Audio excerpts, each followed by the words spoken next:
ప్రవహించే నదిలో తలనీలాలు వేస్తే ఏమవుతాయి? తేలుకొని కొట్టుకుంటూ వెళ్ళిపోతాయి.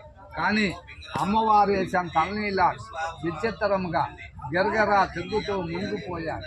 అమ్మవారికి అనుమానం వచ్చింది.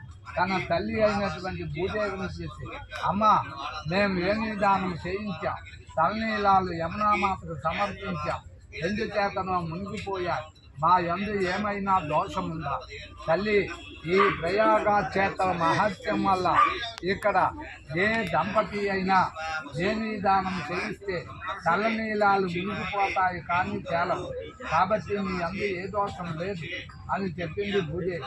తదనంతరం సీతారాములు ఇరువురు భరద్వాజుడి దగ్గరికి వెళ్ళి, స్వామి, మా మొదటి వివాహం మిథిలా నగరంలో జరిగింది.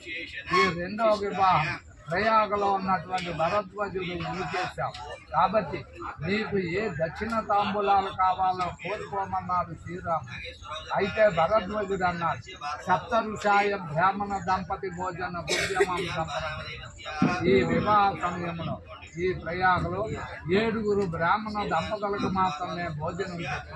ఈ సమయంలో గోదానం చెయ్యదు, భూదానం చెయ్యదు, సువర్ణ దానం కూడా చెయ్యవద్దన్నారు. కానీ అంత మహావిష్ణువు అయినటువంటి శ్రీరాములు వారికి సరిగ్గా వినబడాలి. గమ్ముని కమండలము తీసుకొని ఇక్కడ భూదానము చేస్తూ గృహాన్ని నిర్మించారు.